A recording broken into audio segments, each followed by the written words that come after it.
Welcome to Dialogue, a true crime conversation. I'm your host, Rebecca Sebastian, and this is the weekly interview format true crime podcast. Every week, it's me, same old, but a different person that I talk to. That's the hook, really. That's the exciting part. I talk to different people from criminal justice, true crime, they're creators, they're journalists, they're authors, they're lawyers, they're law enforcement, and we talk about the genre of true crime. We talk about the themes found at the heart of every true crime story. So that's what Dialogue is. I'm so glad you're here. And before we get into today's episode, oh my gosh, it's the day before CrimeCon in podcast universe time. It's not really right now as I record this, but when you're listening to it, if you're listening to it on the day it releases, it is the day before CrimeCon. If you are going, please come say hello. I will be on Podcast Row. I will also be hosting trivia on Friday night, June 4th on, I think, the 5th floor. It'll be in the schedule of events, but please come say hello. I've got stickers for you and I'd love to meet you. Let's get right into today's episode. My guest today is Dan Schilling. He is a New York Times best-selling author, but he's also a veteran. He has 30 plus years experience as a very high-ranking special ops commander. Black Hawke Down, if you've ever heard of that, that is him. Other missions he has led are so clandestine, they don't even have names because we can't know about them. It is wild. But Dan has written a book, The Power of Awareness, and other secrets from the world's foremost spies, detectives, and special operators on how to stay safe and save your life. I am so excited about this because something that comes up here, if you've listened for any amount of time, is that women talk about why they love true crime and what do they always say? Well, they say, I guess in a way it makes me feel like I'm educating myself, or there's some sort of self-protection aspect to it. Maybe if I see what went wrong in that story, I'll know better for myself if I ever find myself in that situation. And that's a reality for a lot of us. So Dan's book is basically the answer to that really common statement and that common feeling that so many of us feel. It's practical, it's accessible, and he and I go through his 6 basic rules and principles that are laid out so clearly in the book. The things I was most excited to learn about were clarifying intuition and instinct, so important. But honestly, the biggest takeaway, I wasn't going to tell you, I want you to hear the whole episode, but this has not left me since we talked, which was now a couple of weeks ago. In the end, your personal safety is solely your responsibility. It is nobody else's responsibility. You are fooling yourself if you think it's society's job to make sure every street is safe. Society's job is to try and make them safe, but your personal safety only belongs to you. Nobody is more responsible for my personal safety than me, Rebecca. And that's true for you too. It's true for all of us. So his book is incredibly empowering. And while it's scary to think about things that can go wrong, it should inspire confidence to know that there are things you can do every day to make yourself less of a target. And that's what his book is. How can I minimize my risk when I'm out interacting in the world? So not only has he made that available in a book, but he's also put a lot of these tools and rules on his website, which are absolutely free. So I've got 3 copies. One is mine. I'll probably give it to my daughter when she leaves for college later this summer. And 2, dear listeners, will be for you. That's right. I'm going to give away 2 of Dan Schilling's book, one on Twitter and one on Instagram. All you have to do is follow me on both platforms at Dialogue Pod, on Twitter at Dialogue Pod, on Instagram. And after you've finished the episode, tweet me, what was your most compelling takeaway? What is the top thing you learned from the episode? And you will be entered to win a book. It's that simple. I'll ship it to the winner. The post will have the book image on it. You'll know it. It will say it's the Power of Awareness book giveaway. So go ahead and after you listen, find that post on Twitter and Instagram and let me know what you learned for a chance to win the book. With that, I'm going to let Dan do the rest of the talking, and I know you're going to love this and get as much from it as I did. Here's Dan Schilling. All right, Dan, well, welcome to Dialogue Podcast. I am very excited to talk to you today. Rebecca, I'm so happy to be here, and I am very motivated to talk to you and can't wait to reach out to your audience. Good. Well, listeners should get out a notes app or a pen and paper because I'm really hoping people leave with something they didn't know before about how to keep themselves safe. So this is a true crime podcast. We do a lot of societal and cultural conversations as well, but ultimately you're talking with a lot of people who love the genre and know the bad things that can happen in real life. And it's a predominantly female-oriented audience. So my listeners specifically are 80% women, 20% men. And something that comes up here a lot is self-protection. And some women cite that as a reason they watch and listen to true crime because maybe, just maybe, they'll glean some information that could prove useful to them in the future should they find themselves in an unfortunate situation. Now, you are very well positioned to talk about this. And I'd like for you to tell our audience why. Your military background is, robust, elite, I would say, and insane. So maybe you could a little bit about that and then why you wanted to parlay what you've learned into this book. Well, first of all, welcome to everybody who's listening, and I'm really happy to be here. I'm Dan Schilling, and I'm the author of the forthcoming book, The Power of Awareness, and it'll be on bookshelves anywhere on June 1st. My background, I spent 30 years doing special ops, and when I say special ops, I was at the blackest end of black ops in my career. And everything from what most people know as Hawke Down, which was a very popular movie 20 years ago. I was on that mission, and hunting people down is what I used to do for a living. And then later on, I got into more clandestine work, which is really what had more value in trying to shape this book. And the purpose of the book is how to prevent yourself from becoming a victim of a crime before it happens. It's not about guns, which is how I made my living for 30 years, or martial arts, or carrying a knife or mace. If you need those tools, and that's all they really are, it's too late to prevent something because you're implementing them. And my book is not about that. It's how to avoid that. So I spent a lot of decades in other countries sneaking around doing stuff, and you learn about surveillance detection, and it's very different in special operations in clandestine work or as a CIA case officer. And I used to spend time at the CIA and some other places like that when I was doing clandestine work. Determining if somebody's following you in those circumstances are for different purposes. You need a 10-second gap to make a drop or mark an item so you can plan a meeting, all these sort of spy things. But that's not what matters to us in the real world. And, I wanted this book to be something that people could relate to. I don't want it to be a special ops book or a CIA book or even a detective book. And I relied on detectives a lot. And I learned a lot about how women approach crime. And it goes back to your point, Rebecca, of why women are fascinated more than men, I think, with true crime, as a genre. And so the key was, well, how do you make it readable and translatable and implementable for people? And that's the core of what I was trying to do. And that's a bit of my background. Most people know me because I have the world record for most base jumps, and I do some other things like that.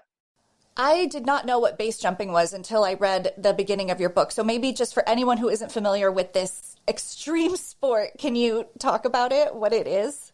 Yeah, well, base jumping, what it is, sometimes defies description, but it's really jumping off of fixed objects. It's like skydiving without an airplane. So you're jumping off of a building with a parachute. Like I used to go to Las Vegas and sneak into buildings using my clandestine skills. And then we would jump off, I won't say which hotels, but, you jump off buildings and land. And we do it from cliffs or bridges and antennas. And it's really kind of it's one of the most dangerous sports in the world. And for me, at the time I did it a lot, it was a way to deal with my own PTSD. And it beat the bottom of a bourbon bottle or a pill bottle. And I talk about that in the book because that's what's important after a near miss with a crime, or even if you're the victim of a crime, my book isn't just about how to prevent that, but in the aftermath, what's really important is how do you recover? How do you move on with life and be as sound and healthy as you can?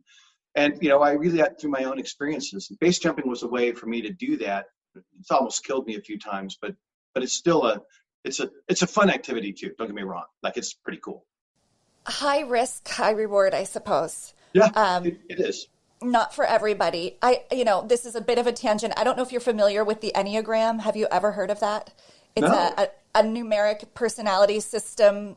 It's for another day, but my guess is you're a 7, which is called the enthusiast, and they are kind of adventure seeking, you only live once type people. I think one of my kids is a 7, and they tend to go towards careers that are very physically engaged, all your senses. And I'm just getting a 7 vibe from you. That probably, I wouldn't know. I could say this though, becoming a combat controller and doing special ops probably saved me from going to jail. It was a positive use of a lot of energy, and that'll be good for your 7. Send them down some path where they can get that energy out in the world. And that's, this is part of the book, and this is how personal safety too is about being aware of energy, what people radiate and who you are and how you radiate energy and how you receive energy. I'm not talking like crystals and Sedona, Arizona. I'm just talking about how you perceive people. And I talk about that a lot in the book, and chimpanzees do this a lot. It's really fascinating sort of subtopic in the book, talking about the violence in chimpanzees. They're very human-like. In fact, chimpanzees are more like humans than they are gorillas. It's a fascinating thing, but you got to get that energy out if you got it. Yes, finding a healthy outlet. If you have that kind of predilection for danger or excitement, there are ways to do it where you can, be of service to others and to have a career. But what you're talking to reminds me of a part of your book where you talk about it's not what you do that maybe is so important as knowing who you are. And that can sound a little abstract, but can you maybe give an example of understanding who you are in a risky situation and how that can inform what you do? Yeah, it's because so who you are is really an external thing. It's not really internal, like who am I as an identity, whether it's gender or orientation or profession. It's who you are in a situation. And it goes right to the foundation of the book, which is the dual foundation of my book is situational awareness in one half, and the other is really listening to and not overriding your intuition. And what you introduced, Rebecca, was situational awareness. And for me, different than most experts in this field where they say situational awareness is a thing, a single item, be aware, blah, blah, blah. For me, it's 2 components. It is the situation, which is who I am, where I am, and my environment, and my place in that environment, and those people in the environment with me, and how they affect me. So that's my situation, and it is external to who I am. And then there's my appropriate level of awareness. How aware should I be? And that's internal to me. And it's appropriate, that you apply the reality of what you're doing. You're in your studio right now. Your level of awareness of what's going on around you, you're just focusing on our conversation. It doesn't matter what's happening because it doesn't matter. That's unaware. You don't have to be aware. And I talk about this in the book. And then there's being open to what your environment is. And then there's paying attention to what potential threats are. And then there's really, high threat environments where you know something's going to happen. And your level of awareness is much different in your studio than it is if you're walking through the streets of Brooklyn at 2:00 in the morning, right? Yes, absolutely. So that's really where that comes from. And I spend a lot of time in that in the book because people need to have both of those components wherever they go when there's potential for a crime. If you're watching TV at home, situational awareness is nil. Mm-hmm. But that's only half of it. The other thing that people really need to do, and in both of these instances, I talk in the book about, I provide exercises for people to develop their situational awareness. And then when we start talking about intuition, how do I make my intuition better? And intuition is that other tool that you have that is 1,000,000 years in the making. And all of your ancestors had it. And it saved their lives. And what's ironic is this is the safest time, surprisingly, in the history of humanity to be a human. You are less likely to be sold into slavery or raped or have all of your possessions stolen, or murdered now than at any time in human history. And for that's good news. It is good news.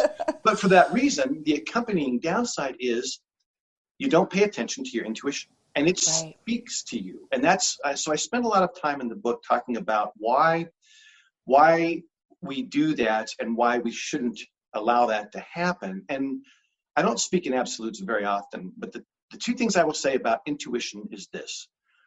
When it speaks to you, you even get a gut response. You feel like you shouldn't walk across the parking lot at night from your office to your car. I don't know why tonight, but I do it every day, but I can feel it. When you get that feeling, there are 2 things that are absolutely true. One is You're responding to something existential. There's something there that you're responding to. Even if you can't put your finger on it, you're responding to something, and that means something is there. And the second thing is, it's 100% in your interest to pay attention to that little voice. And that's the number one thing, especially female victims of crime, I learned in the course of writing the book and spending time with some police detectives on crimes and the aftermath and why people find themselves in the situation. It's the number one thing victims of crime say afterward is, I knew not to, and then fill in the blank. Get in the elevator with that guy, open the door to my apartment, walk across that dark street. Right. And it seemed like a common reason for that was, one, not wanting to kind of disrupt these societal norms, which we're moving a little bit away from, but there's still this hesitation for women to appear rude and to offend somebody who maybe didn't, have negative plans to attack us, right? So you talk a lot about pushing past that, and it's a great reminder. And I think there is more messaging like that in the true crime space of forget being polite and honor that instinct and listen to it, because that seems to be a reason that a lot of women hesitate. It is. I'm a special ops dude, right? So I've been surrounded by alpha males my whole life, and you do things in third world countries, and all that stuff's fine. That's not the typical human's experience. And what really surprised me, and I learned so much in the course of writing the book, was that, first of all, I already knew this. There are so many double standards to being a woman in society. There's all these pressures. There's a lot of no-win situations, and I don't even pretend to understand what it's like to be one of those people, because I can't. But what was amazing to me were two things, and it goes back to why I think true crime is so popular with women. But what I learned from this very amazing detective down at LAPD who did sex crimes for years, and we spent a lot of time together in the book, was the two things women said all the time when they didn't want to offend somebody and they allowed themselves to be put in a position that might facilitate an attack was they didn't want to look silly. And then a word I never used, but they all used this word, which is why I put it in the book. They didn't want to be viewed as a bitch, which is a societal term. And it's a terrible term for someone to use, but they used it on themselves. Hey, I didn't want to look silly, and I didn't want to be a bitch. And these double standards that would never apply to a guy. Now, all that being said, and you and I are not going to change society in the course of our conversation, but that's not a reason to put yourself at risk. If you don't want to get in the elevator with that guy, you just say, I'm sorry. No, you don't even have to say why, or they want to come in and they want you to open the door, or they want to let you in their apartment complex. I talk about the serial rapist in Venice Beach, and his MO was to follow women into secure apartment complexes by asking them to hold the gate. And when you see that guy and you don't know him and you don't like him, you just say, no, I'm sorry, I can't. You don't even have to say sorry. I can't do that. Yeah, we don't have to apologize, right? That really hit home, that recurring story of the woman entering her building. I live in New York City. I live in a secure apartment building. Our front door is open, but then there's a locked one after it and a doorman after that. But I can't tell you how many times it's common practice. We open the front door and you hold it for whoever's running behind you. Delivery people, possibly residents, maybe they're friends. You don't know. And we just moved in a few months ago. I don't want to be the person that's not holding the door open to the person behind me. But I do want to be the person that's not opening the door. You do know what I mean?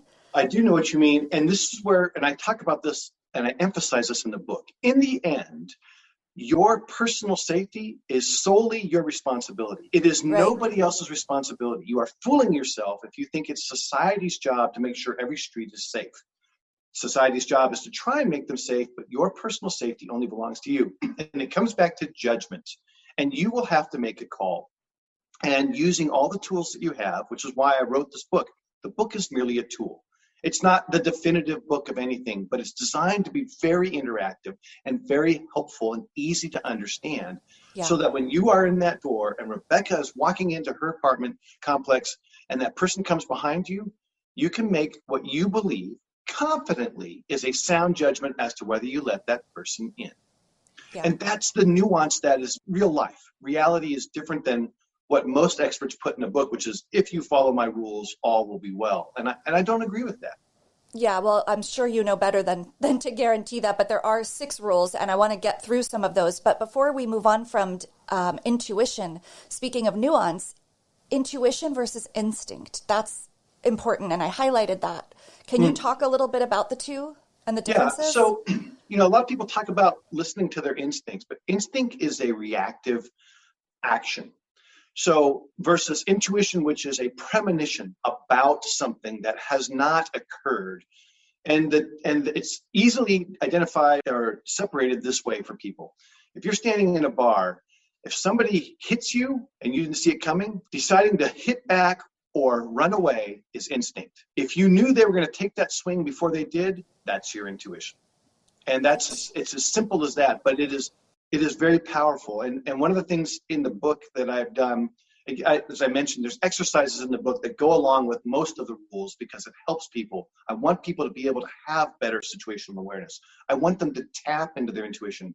And those tools are available for free on my website. If you go to danschillingbooks.com, you don't even have to buy the book to have access to some of these exercises and the checklists that I have for travel planning and home safety, because I want this to be something that people can do. So if you read the book and it has an impact on you, but then you're out with your girlfriend having a drink and you're thinking, well, Dan was talking about when you're in a cafe or a restaurant, do this or don't do that.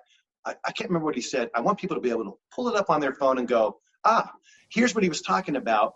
Amazing. And then they can talk about it, and it starts a dialogue. And those kinds of dialogue and the iterative nature of that, repeatedly going over things is what allows people to be as safe as they can. And that's my mission, is to save lives.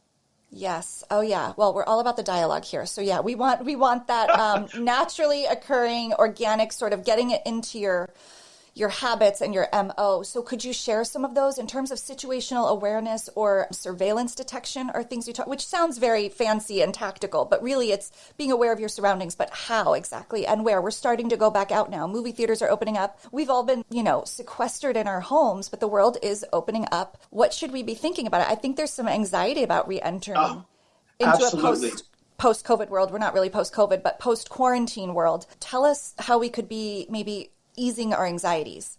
Well, I'm hoping to relieve anxiety by virtue of building well-founded confidence. It's actually very timely for my book because the world is opening up and people are going back out, and they haven't been out for a long time.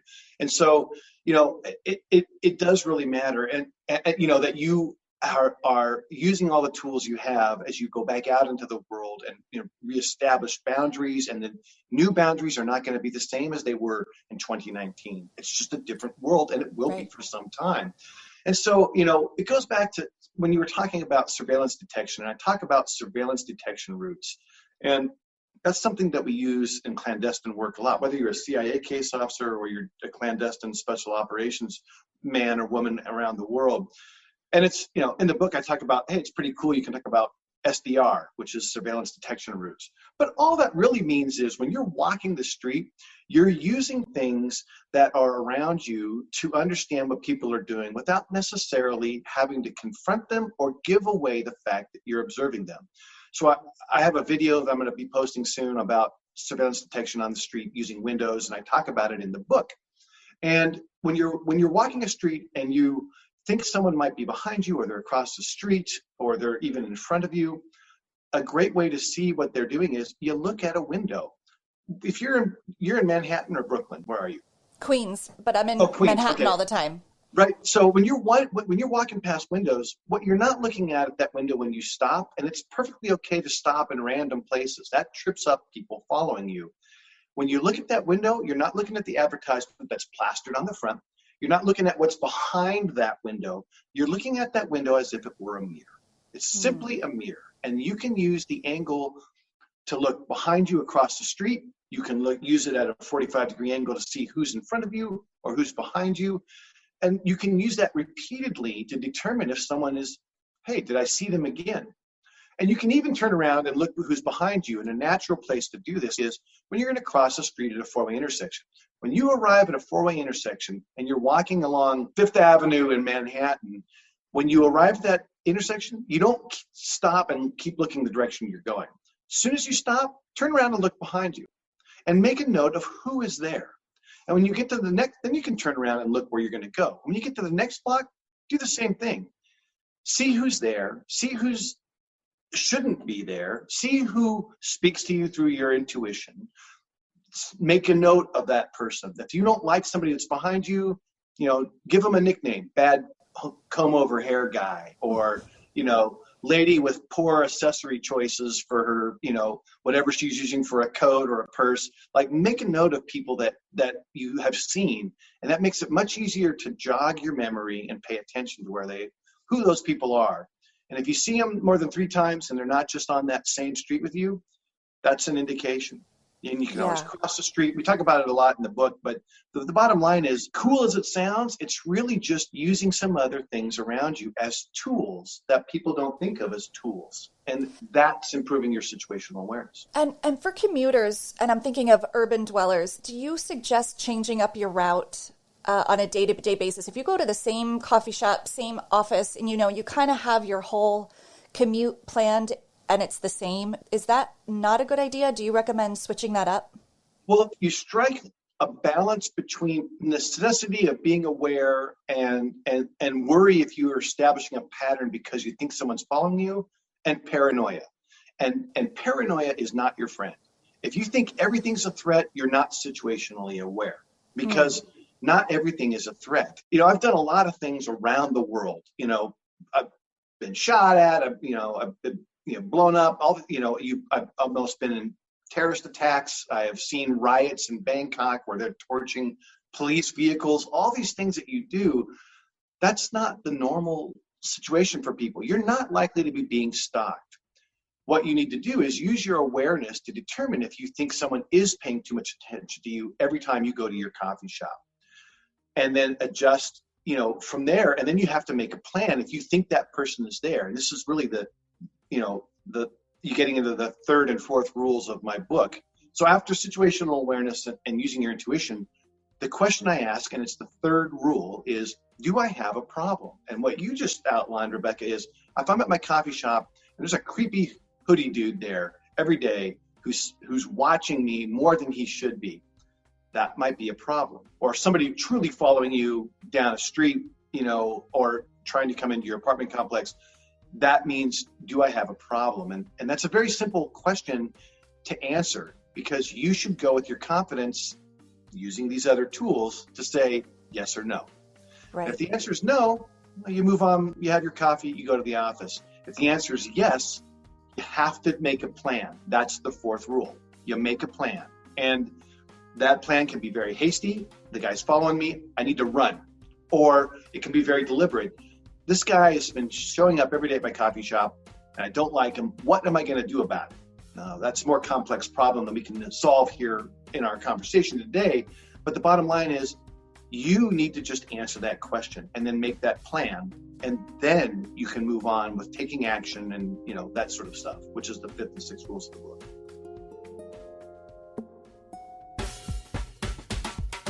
I am so excited to talk to you about Canva.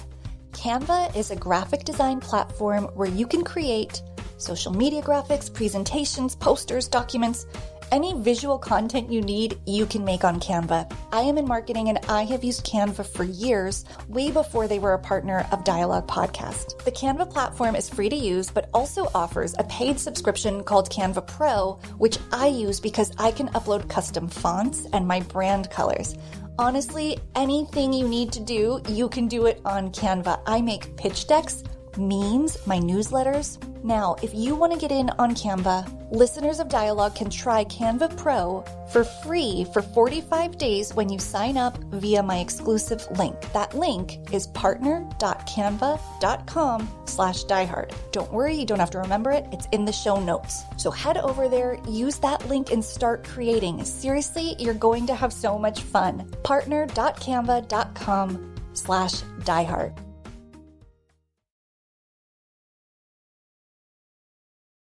It really shows you how interrelated all the rules are, because your intuition is informing if you have a problem in step 4, right? So they're so interconnected.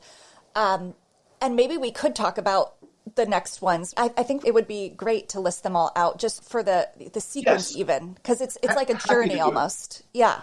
So, and they really fall into 3 categories. The first 2 rules, having situational awareness and listening to your intuition, is how you will know. Knowing is important because the 3rd and 4th rule are, determine if you have a problem, rule 3. Rule 4 is make a plan. And those 2 rules are how you'll prepare based on the knowledge that you're using as a foundation. And then the final 2 rules were to take decisive action. And then that's the 5th rule, based on, hey, I've got a plan. Once you have a plan, you can take that decisive action, whatever it is. Run away, call the cops, call your boyfriend or girlfriend, whatever the case may be, but you do it decisively. And that's one of the things that people fall victim to. And one of the questions you had sort of prepped was, when people are in a bad situation, what's the number one thing they don't do? And it is normally paralysis. They don't take decisive action. But that action needs to build on the foundation of knowledge and preparation. And so that's your best probability for a positive outcome. But ultimately, and this is the 6th rule of the book, and I think this is why I think the book is very important. All those other rules are what to do to avoid and take action against such a threat. But the final rule is to regroup and recover after something, even a near miss. If I have run away from a potential rapist and I got away, the first thing I need to do is regroup, because the questions I'm asking are, should I run away further? Am I safe enough I can call the police or call somebody else or flag somebody else down to get help? Whatever the case may be, you have to regroup and figure out to make sure you're fully safe. But in the end, to be healthy and move on with our lives as confident people and recover from something, you have to recover. And that's not a journey you can take on your own. You need to rely on your husband or wife, your boyfriend, your girlfriend. If you're religious, your parish, or I'm a Buddhist, you go to temple and hang out with monks, whatever the case may be, or find professional help. The teen sexual assault hotlines, or, the suicide prevention hotlines, these things that when you've experienced a trauma in your life, and I think there's very little difference between a car crash, a sexual assault, and extreme combat in this sense. You're traumatized by extreme violence, whether it was just a crash or an assault on you, or you're inflicting violence on others. And there's no shortcut to time, and you can't do it on your own. And that's the end of that's really the totality of the book. And then there's other tools in there on how to date safely and survive an active shooter. But most importantly was, I want people to understand what to do before and after an event or near miss. Right, because what's similar in all those circumstances is your sense of safety has been shattered. And so that's the common experience. The PTSD, maybe it's not full trauma, but what comes out is that feeling of loss of control, right? That's probably the hardest thing to recover from, is how do I go back out again and try to live and do what I was doing? You bring up 2 things that I actually thought were so, unfortunately, they are top of mind fears, and those are active shootings. We feel like we're hearing about a new one every day. And, as you didn't want to get into it in your book, there's a million reasons why that might be happening in our country more often, we know, than it should be. They are happening. So I think it's worth talking about that. And then you mentioned safety on a date, another place where I think people, women specifically, but probably both genders, feel very vulnerable, especially in the new age of meeting people on an app first. And then, you're meeting in person second. So could we talk about active shooter situations? Sure. and dating? And I thought, the active shooter situation was hard for me to read, but I'm really glad I did, because again, I think your whole book, the point is not to incite fear, but rather inspire confidence to think about these things. I think it's empowering. So let's talk about the worst thing anyone can imagine, which would be being in an active shooter situation. It's a pretty bad one. I can imagine much worse things, and I've seen much worse things than active shooters. But it's still, despite the gun prevalence in this country, there are more weapons in this country than humans by a lot. There's 330 million humans, and there's nearly 400 million weapons in this country. Crazy. I'm not pro or anti-gun. I make my living with a gun, but I don't recommend guns as a self-defense weapon for a couple of reasons. And I'll come to active shooters, but the reason I don't is most people do not practice with a gun under the circumstances with which they intend to actually use it, even in their house. They don't practice getting out of the nightstand, acquiring a target, and shooting somebody in under 5 seconds. That's what you would have to do. Right. So for that reason, and furthermore, if that's your warm, fuzzy blanket is a gun, there's some discord between those two, that's metaphors mixed, I guess, whatever. But the bottom line is, You can't take that to Bangkok, Bali, or Brooklyn. So if that's your tool that makes you feel confident, it doesn't do any good outside of your neighborhood or your state. That's not a good tool. But setting that aside, and I own firearms, and I was one of the best combat shooters in the world because everyone where I worked was. Active shooting situations, it's very important that you understand, you ask yourself a question immediately if you were to find yourself in one, and that is, who am I? And I say, who am I in this context? The people doing the shooting are there for one of two reasons. They are either there to rob something like a bank, and you're the wrong place at the wrong time. And that's how you should ask that question. Am I in the wrong place at the wrong time? Am I not the target? And it's easy to answer that question. If you're in a synagogue or a church or in some sort of another gathering, especially like a nightclub, and suddenly gunfire breaks out, you can almost bank on the fact that they are here to kill me. Or in a school, if you're in a school, which is the other place it happens. And immediately what you have to do is, as soon as you answer that question, that determines what you need to do best. And I don't want to bog down on that because in just time, but the fact is, you have to take action to evade that person. You don't want to just hide. Hiding is a passive spot decision. I'm going to hide right here means I'm going to go there, not do anything else, and hide. That's not a good answer. You need to evade. You need to keep trying to get away.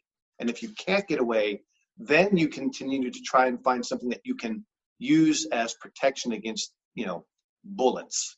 But, in the end, it's a low probability that you'll ever experience that in your life, but it's happened more. There's in the year I wrote the book, there was an active shooting, which was 4 or more victims in an event every day in this country. Yeah. Every single day. And it's unfortunate because it's just part of society. Now that's to transition to something I think that's more important is dating. And it's also a lot more fun than an active shooter situation. Yes, let's agree. Yeah, it depends who you talk to. Well, and that's, I understand, I'm a very happily married person, and dating is something that far in my distant past. But one of the things that was important to me in the book, and my editor had asked me to include this was, and you touched on this, Rebecca, it's the transition from digital world, I'm on an app, or I've met them, or at least someone introduced us and we're texting, whatever the case is, it's not three-dimensional. Yeah. It's the transition from digital to three-dimensional dating. And the trick to that, I believe, from a safety standpoint, is you have to be prepared. It's like everything else about your personal safety. No one is responsible for your personal safety on a date but you. Now, that being said, you can incorporate people into your safety. If you're going to meet somebody for the first time, get there before they do. Figure out the bar or the restaurant. Introduce yourself to the bartender or the waitress or even the manager, and just say real quickly, "Hey, I'm here on a first date. Could you just kind of keep an eye on me?" Or if you're going to get up and use the restroom and you're worried about somebody dropping something into your drink, you let them know. Listen, would you keep an eye on my drink? And the strategy for you is, while that's a great tool, don't leave a half-drunk drink on the table. Finish it before you go. And if you come back and they've ordered you another drink and you don't like the vibe, you know what? Don't drink that drink. Yeah. Or tell them you changed your mind. I don't want another martini or whatever you're drinking, some thing with an umbrella in it, I'm going to have a glass of wine now. And use these kinds of tools to your advantage. And if you feel like you need to get out of there, do not apologize. Right. You get up and you say, "Listen, thank you. Always be courteous. It's not working out," or, I actually have to go, and then leave. But you can use that waiter, waitress, bartender, manager to help you safely get out of there. And the other thing you need to do when you're leaving is let somebody know you're leaving. Somebody in your personal network? Yes, anybody you trust, So, and I talk about that in the book, but really for me, it comes back to this. If I was to convey something to listeners right now, it's if you are using your foundations that I put forward in this book, and you have to get them from my book. I don't care if you buy the book. I hope you do, but use your situational awareness. Listen to your intuition. Don't override them. That's the number one thing that you have to not do. And when they speak to you, then you're prepared.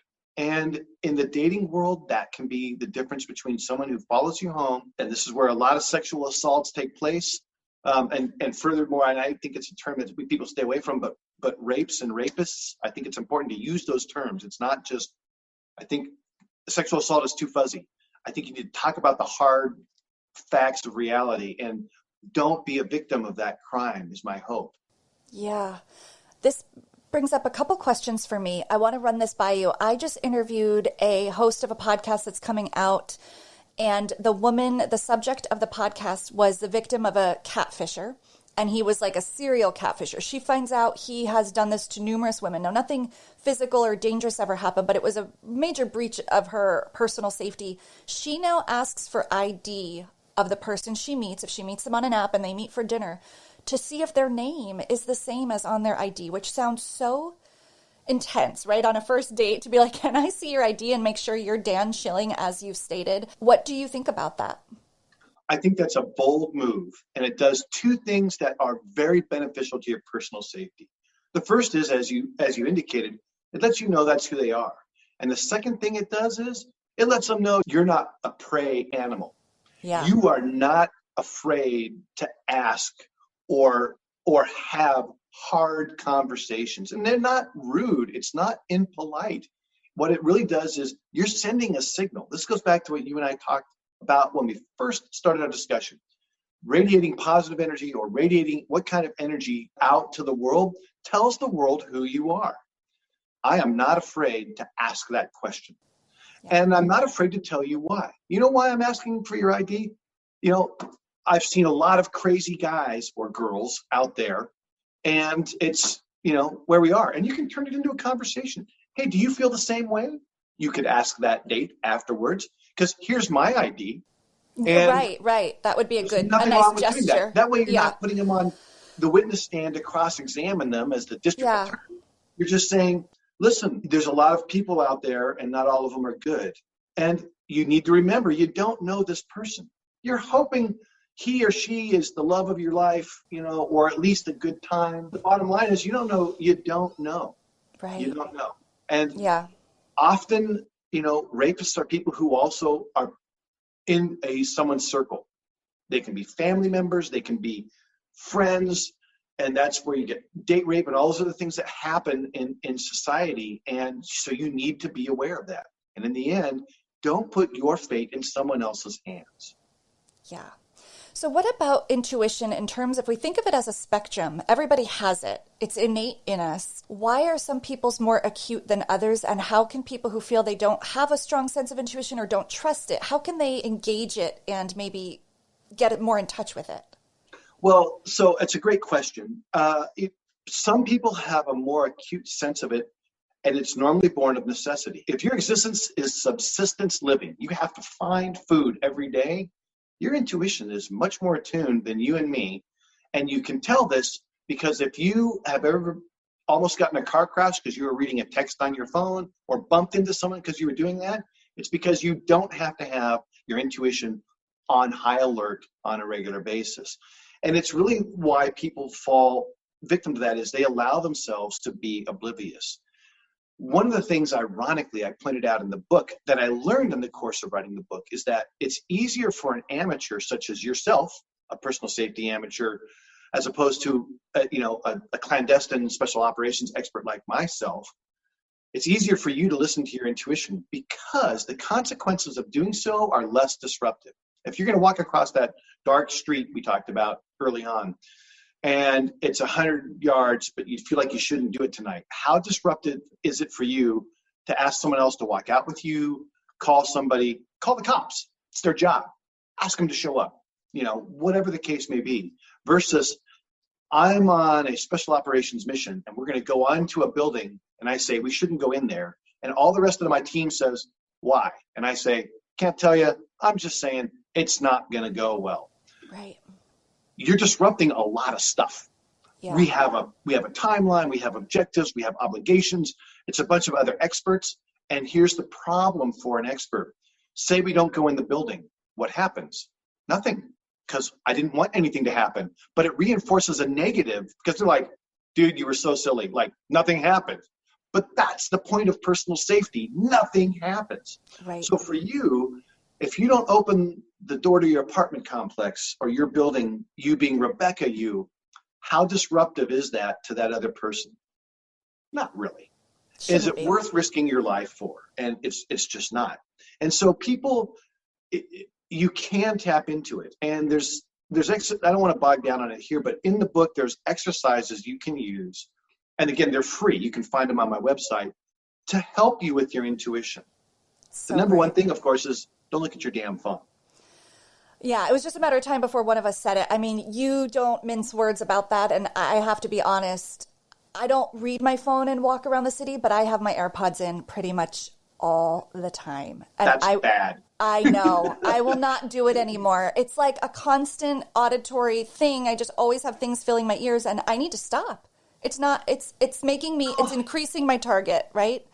It does. But this is where, and it comes back to making a risk calculated judgment. You're doing it. I do it. I text and drive. I shouldn't. I have looked at my phone in places where I shouldn't. We're all going to do it. And this is my approach to trying to help people, is not to say, stop doing it, which is a kind of a standard answer. That would be best. But you're not going to. You're not going to stop putting in your earbuds. I'm not going to stop looking at my phone. People who are listening are not going to stop reading texts at the stoplight and then have a horn honk behind them. The question is, and the answer should be, when should I not be doing that? Mm-hmm. That's the only thing that matters. When should I not do it? If you're traveling internationally, you're in the wrong time zone, sleep deprived because you just landed in Paris after a 7-hour flight from JFK, and you're in London, saying you're getting on the metro, you're getting on the tube to go to Soho and check into your hotel, you're completely out of your element. You're a stranger in a strange land. You're sleep deprived. You're wrong time zone. You're frazzled. You just got through customs. They're a pain in the ass. You should not be on that metro. And I've done this when I was on a trip in the UK, and I just got there, and I got on the tube with a bunch of people who got off planes. And you know what they all did? They all got on their phone. Mm-hmm. You're asking for someone to reach into your backpack while paying attention. Yeah. You're asking for someone to follow you off the tube to your hotel at 7 p.m. in Soho. And you know what? I wouldn't do that if I were you. So the question is, when should I not do it? And if you just think about that periodically, all of you listeners, you'll make yourself, I'll say, 50% safer. That's not a scientific number. Yeah. Well, speaking of 50%, I'm going, so could we settle on one AirPod in, one out? Like is that the compromise? Like in my own neighborhood, maybe just having one ear to the environment and one in, right? That seems reasonable. Because that's what allows your intuition is a subconscious thing, which means your body, without you thinking about it, is responding to audible input, smell input. Someone's behind you, they smell strong, whatever, sight, of course, vibrations, sounds, things that make an impact, resonate in your chest cavity. All of those things, and the tactile, of course, things that you're touching, all of those things, your body is processing them. Your body is this amazing neurological system. The synapses in your body, there's more than there are stars in the universe, or some number like that. We've all been told, but it's true. If you have one ear pod out, you're at least allowing one ear to hear that person who's running up behind you before the impact of their footfall impacts your body, which is another subconscious feeder. And when your body connects a couple dots, the sound of footsteps and the impact vibration of footsteps, your body's going to connect, add 2 + 2 = threat. And if you've got one ear pod out, you're that much more likely. So to everybody listening, listen to whoever it is. Billie Eilish has got a new song and you want to listen to it, fire it up. But you got to know, if it's both ear pods in and you're looking at the phone at the same time, you're deaf and blind. Mm-hmm. And you're basically saying, all you predators out there, feel free to come up and steal my wallet, purse, or take possession of my body, which is something you should never, ever do. Yes. Okay. Duly noted. A general question. What is the biggest misconception people have around personal safety and staying safe? Is there something that comes up over and over that you're like, people are getting this wrong? Yes. You know what it is? There's an invisible expectation by most people that somehow there's this protection around me and bad things shouldn't happen. And we feel that bad things shouldn't happen. And when you do that, you move your personal safety from you to an external entity that doesn't actually exist. There is no other. There is no big brother from 1984 that keeps society perfectly in check. It doesn't exist. You may like cops, you may hate cops. That's a very divisive subject at the moment. But the bottom line is, cops are a force that are here by design to protect people. So even if you're a fan of the police, you can't rely on them to be there where you are. Because you know what? Attackers aren't going to attack you when there's a cop around. So there's this invisible and delusional expectation by individuals in modern society to expect that bad things shouldn't happen. And that is because, as we talked about as we started the conversation, it's never been safer to be a human now. Right. You're less likely to be, in all of human history, sold into slavery, all of your things stolen, raped, forced into war, or war comes to you. It doesn't happen that way to modern society. You and I walk around looking at our phone as if everything's fine, because it is. However, that's the misperception, to answer your question. You have to think for yourself. Yeah, you relinquish a lot of your own power if you choose to think like that idea of this bubble around you, that is not there, right? So just acknowledging that alone increases your own self-protection and power. It does. And I think that goes back to the heart of true crime and women. One of the things I learned in the course of this book and it's anecdotal, I don't have the science behind it. There's a lot of other science in my book, and I think it's entertaining science, so it also has value. But it was this: women, as in general, have a greater concern about being held captive and immobilized. That is something that I think drives a lot of female fear, and that's what I've learned from these police detectives.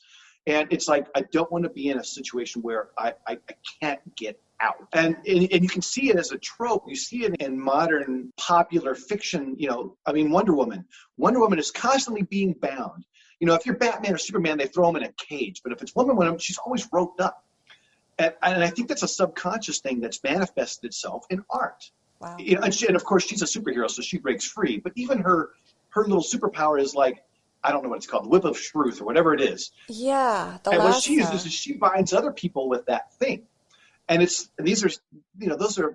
literary, tools and fiction as it's implemented in society. But I think that I've learned that is something that I think why women in particular are attracted to true crime as a genre is to protect against these types of things from happening to them. And it's a learning mechanism, and I hope that it works, I think. Oh my gosh.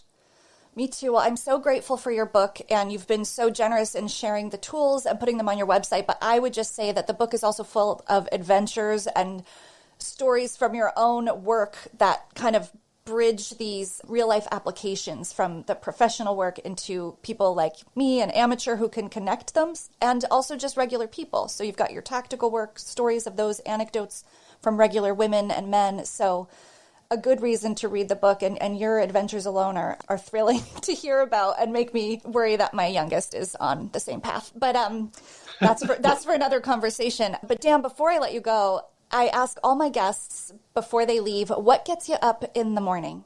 I might be an outlier here. I should be dead many times over.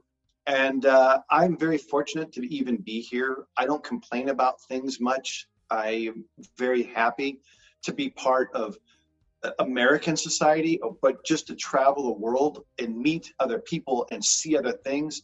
For me, because I'm no longer locked into doing the kinds of special operations things where you're watching the news to see where you're going to go next week, and I have had that experience where it's like, oh, I'm getting on a plane in 2 hours. Now, the freedom to just explore the planet is one of the greatest joys of my life. I love hiking in remote places. We were in Scotland for a month, right before the pandemic hit, and I get to write books for a living. And to reach people and have an impact on people's lives, is very enjoyable for me because writing is miserable. Don't get me wrong. Like, I hate being a writer, but I love being a writer at the same time. I've heard that. That's beautiful. And yeah, I feel grateful that you've wanted to share your life's experiences with us. So thank you. And thank you so much for being on Dialogue today. Rebecca, it's been my absolute pleasure. I hope the book's a good read. It needs to be entertaining too. And there are some funny stories in there as well as scary stories, but I hope people find some value in the pages. And even if you never do, I hope everybody out there is safe, and I hope you get back out in the world. And thanks for having me. Thank you so much. Dialogue is a Yellow Tape Media production edited by Jason Usry and produced and hosted by me, Rebecca Sebastian. Please be sure to subscribe to Dialogue, a true crime conversation, wherever you listen to podcasts, and follow us on social media. We are at Dialogue Pod across all platforms. You can also drop me a note or a guest suggestion or sign up for my newsletter at RebeccaSebastian.com. Be sure to join me every Wednesday for a new episode and another killer conversation.